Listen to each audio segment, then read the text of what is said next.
I want to do hood rat stuff with my friends. Like, I just want to do hood rat stuff with my friends. Like, as the globe spins around and round, you better keep going, better keep going. hey guys, welcome back to my channel. This is Chantel from Tel's Room, and you already know what it is. I'm back with another video. So today I'm gonna be talking about what it's like being a young Christian. So I guess officially I became a Christian in 2013, I think, or maybe 2012.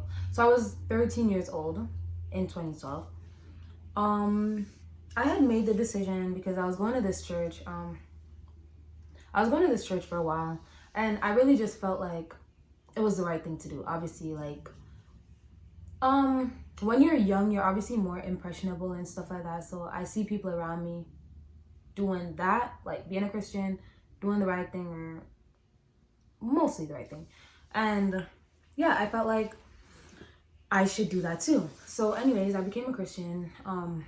I think at the time I was in grade 7, or maybe it was like the early parts of grade 8. But anyways, that's besides the point. In about 2013 maybe. So honestly, I probably got my dates like real mixed up, but I think I do have a video of me or a picture or something like that of me getting baptized. So if I do, I'm gonna insert it in the video. But yeah, that's when I became a Christian and stuff. And then anyways, a few months later, I basically retracted my statement. I was like, nah, I don't want to be a Christian. Like, it's too much for me. Like, too much right stuff. And me, like, one thing about me, like, I don't do things that I don't want to do. But anyways, yeah, I had retracted my statement, everything. I think at that time I may have been in grade 8, so I was just living my life, doing whatever. Had my little boyfriend in grade 8, like, it doesn't even count, guys. That was my little friend, like, that's a joke. But so I had went to high school. Obviously in high school you're exposed to more things. Like, at the time I was just making like a lot of bad decisions, poor choices, doing whatever I was doing. And I really don't blame it on the company or the friends that I had. I really blame it on myself because I was just rude, and I just wanted to be rude on purpose. I was just always arguing with someone about something random, like, but I was a nice person in high school, but I was just always like, I don't know, I think I was just dealing with my own emotional problems because I did too much sometimes. But anyways, I think about in grade 10, that's when like everything was kind of like, you know? So I was going to school and everything just as normal. I had gotten sick that year a lot. I was in the hospital quite a few times. And then it was just like, everything was just kind of like spiraling out of control, like physically with my health, mentally with my health. Like, I was just a hot mess, like hot mess. And all because what? I said, oh, I don't want to be a Christian. I want to do hood rat stuff with my friends. Like, I just want to do hood rat stuff with friends. yeah, all because of that. I really think, not saying that it's because I was doing bad stuff why like God made me sick, but I really feel like that was his way of like reaching down so I could hear that, you know what, you need to start making some better choices. You need to come on home, basically. Like, yeah. So anyways, the summer after grade 10 was finished, it was a wild beginning of the summer. Like, it was crazy. It was just crazy up until June, like maybe like the first little bit of July. Like, I was having fun, okay? I was having a lot of fun.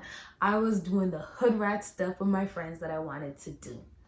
So anyways, I started going back to church a bit more because before I was not going to church. In grade 9, grade 10, I was not going to church at all. I had just completely stopped going. There would be times that my mom would be like, oh, make sure you go to church with your sister. And I was so rude. I remember I would wear tights, like leggings, to church, and I would wear my big red winter jacket, and the whole time church is going on, I'm sitting down there with the red winter jacket, hood on, everything, and I'm wearing tights already, so it's like I just looked like I was not going anywhere really. And I'll just be sitting there, my hood on, services going on, I'm not paying attention, nothing. Like, I didn't even need to do all of that. Like, for what, Chantel? Like, for what? To make a point, I guess, that I didn't want to be there. I think that's why I did it. That is why I did it. But yeah, so anyways, summer after grade 10 now, this was about August.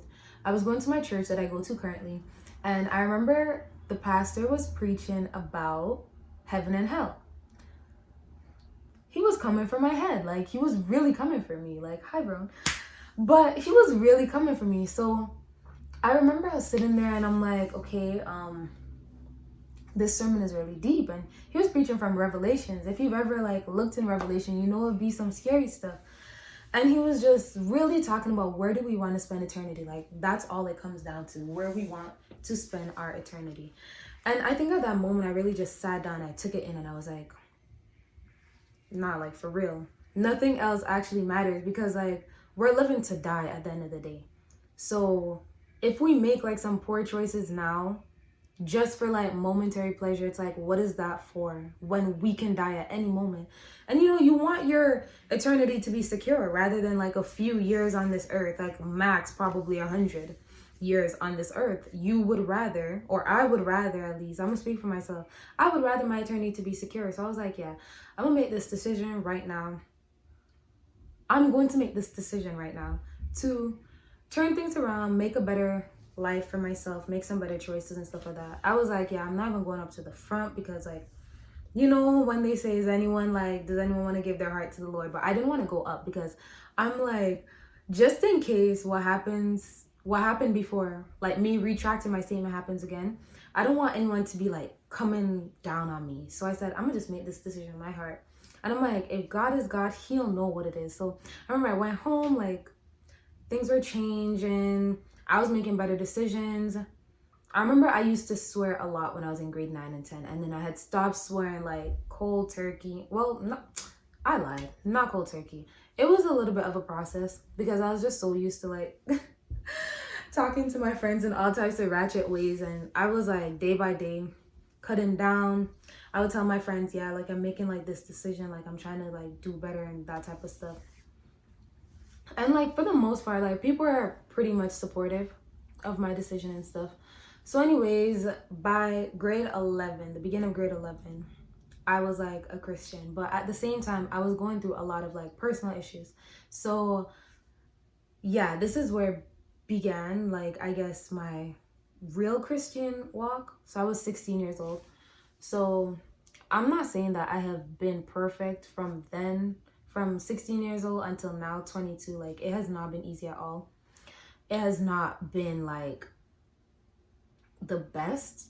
I have not made the best choices. I have made a lot of bad choices, a lot of bad choices. But the thing is, like, I wake up every day and I know that at the end of the day, God loves me. And that is just, it's so comforting to know that, because there are a lot of times that I feel so guilty, or like, I just feel so bad because of like stuff I've done or whatever.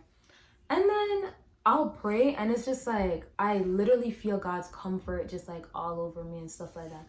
And I'm just trying to say, or trying to encourage everyone, or people who are thinking about becoming a Christian and stuff like that. Like, God really does not require perfection without him. Like, you need to come into God first, and then we'll worry about everything else after. Like, you come into God, and then I'm not saying that everything will change for the better. Like, for the most part, it's really about perspective, but he honestly will guide you. He will lead you as long as you want to be led. There's so many times where I will say, I feel like God's not telling me what to do, or like, I don't know what to do. And it's like, it's because I don't want to be led sometimes. So I'm not actually listening to him. I'm not actively listening to God. Like, anything that goes wrong in my life, I'm telling you, I blame myself. I'm not the type of Christian to say it was God. Like, no. A lot of the times when things go wrong, it's my fault. Like, it is my fault, because God is just sitting there sometimes waiting on me to come pray. And I'm just there on my phone, scrolling on Twitter, scrolling on Instagram, on Snapchat. No one's talking to me on any of these things. I'm not posting anything on any of these things sometimes, but I'm just there, not even looking. Like sometimes I'm not even like paying attention to what people are posting. My fingers are just going, I'm not even looking. Like I'm not even looking, and I'll just be trying to avoid God sometimes. And it's like, all for what? Like, all for why? But it's really hard being a young Christian. Like, it is really hard, but it's really worth it. It is rewarding, and it's the best feeling knowing that I have someone that I can count on at all times, all hours of the night. And I be up late sometimes, and like there are times that I will be praying to God in the shower, when I'm walking, wherever I am. Like, it's really hard, but at the end of the day, I think an important factor to also think about is to have the right people in your corner, to have like positive people, people who can hold you accountable, people who will tell you the truth. I've had some people come into my life in the past few years who have had to tell me some harsh truths, okay? It is necessary to have people who are going to tell you the truth. The last thing I would want is a friend who's sitting down while I'm like making my life go all over the place and just sit down and be like, all right, do you? Like, no, please intervene. Please tell me to relax or something like that. So I would say in the past few months, like I've honestly felt like a struggle with my Christianity. And I think it's probably because of not being able to gather obviously in church and stuff like that. And I don't typically watch church online a lot because I don't know what it is, but I just rather be there in person. But I can't focus very well when I'm at home. I still do sometimes because obviously like you have to push past your feelings a lot of times, and that's an important thing about being a Christian. You cannot just sit in your feelings. And because you don't feel like doing something, you don't do it. Excuse me. Whoops. But yeah, there are times like I can't listen to a sermon as I usually would if I was sitting in church because I just feel distracted by everything around me, like at home and stuff. And the fact that typically I'm watching it from my bed, so it's more than like I'm more than likely going to fall asleep or something. So I felt like there's been a struggle the past few months, but I still don't say to myself like, yeah, I guess that means I'm not a Christian anymore. Like being a Christian is about persevering. It's about pushing through the times when like it feels like everything is just like at a standstill, everything is just like in a dead area type of thing. But I push through. Like I still get up and I read my Bible. Sometimes all I have to offer is one line of prayer, like literally, because there's just sometimes for me that it's so hard to talk to God, especially if I know I did something wrong or I knew in the moment that I was about to do something wrong and I could have just simply changed like everything so quickly, or I could have like stayed home instead of like going out or whatever it is. And I feel guilty to talk to God. And I'll go weeks without talking to God. And then it's like the weeks are over and then I'm like, all for what? I just missed out on good time that I could have had with God, all because I was feeling guilty for something that God already knew that I was gonna do or already mess up on or something like that. You know what I mean? I hope you guys know what I mean. Like, I hope you guys interact with this video, like post what it's like for you if you're a young Christian, if you're not a Christian, if you're a different religion, tell me what it's like, your struggles that you face in your walk with whatever deity that you serve, whoever you serve. And let me know what it's like for you. So at the end of the day, God is good. God is love. God is kind. And he'll never leave you. He'll never forsake you. He's never left me. And I have left him many times. Many times I have left him. I have been unfaithful to God, but he still loves me in spite of it all. And I'm so grateful. And I owe him my life, literally. And that is just really it on me as a Christian, as a struggling Christian. I struggle every day. I have to wake up every day and make the right choice, make the decision that this is what I want. And sometimes I get up and I say that. Yeah, I say that and then I still make a bad choice, but I'm not perfect. I don't claim to be perfect. Will never claim to be perfect because I just know me. I'm just fighting every day to just stay afloat. Sometimes it's just about me like staying head above water. Like that's what it's like sometimes. Sometimes I'm standing strong, I'm standing tall, but sometimes I'm just trying to like get even my eyes like above the water, like to just keep pushing, keep going. And I would honestly just encourage any young Christian that's watching this, old Christian, young Christian, whatever you are, to really just keep pushing, keep trying. If at first you don't succeed, try and try again.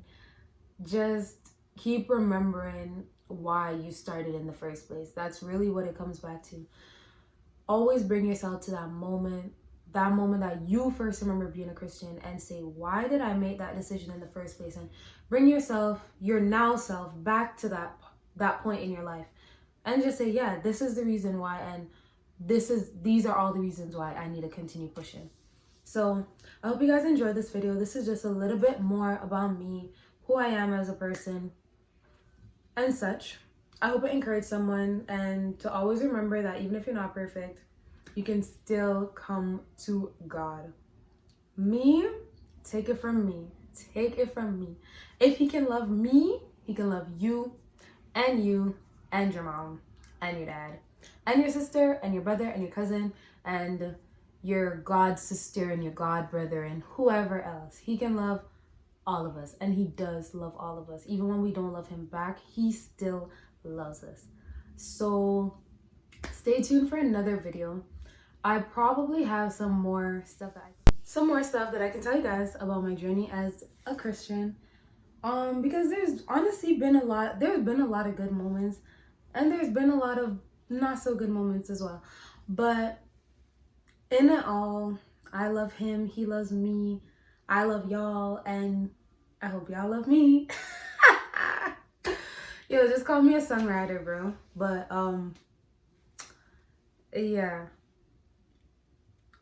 yeah, like honestly, I'm just really happy just thinking about who God is, who he is to me, what he means to me. And I will probably have some more videos talking about this stuff because I got some really good stories. Like I really do have some stories. Yeah, getting paged at church, getting in trouble, getting embarrassed, all that stuff. But yeah, hold on to him. Honestly, it's worth it in the end. It really is. I promise you that. At the end of the day, always remember that we are living to die. And where do you want to spend your eternity, okay? Anyways, until next time, when you guys come to Tell's room, stay safe, stay healthy, and I'll see you guys in the next video.